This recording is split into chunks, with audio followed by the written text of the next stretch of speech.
मंत्री संजय शिरसाट यांनी आज पत्रकार परिषद घेतली आणि मी चक्रम माणूस आहे, घराला आग लावायलाही कमी करणार नाही असा इशाराच मंत्री संजय शिरसाट यांनी विरोधकांना दिला। संभाजीनगरमधील हॉटेल विट्सच्या लिलाव प्रक्रियेमध्ये गैरव्यवहार झाल्याचा दावा विरोधकांनी केला होता। यावरून संजय शिरसाट यांनी तुम्ही हॉटेल खरेदी करून दाखवा, मग मी तुमच्या स्वागताला येतो असं आव्हान विरोधकांना दिलेलं आहे।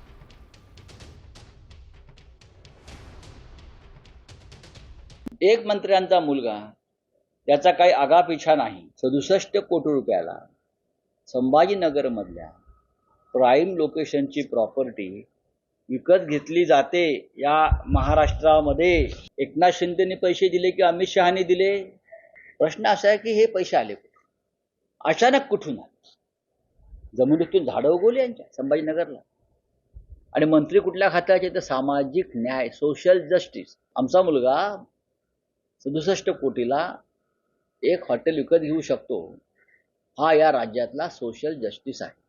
सर्व तुमच्या स्टोऱ्या माझ्याकडे आहेत आणि ज्या दिवशी मी त्या काढायला सुरुवात करेल, संजय शिरसाट मी घराला आग लावायला कमी करणार नाही, एवढा मी चक्रम आहे थोडा।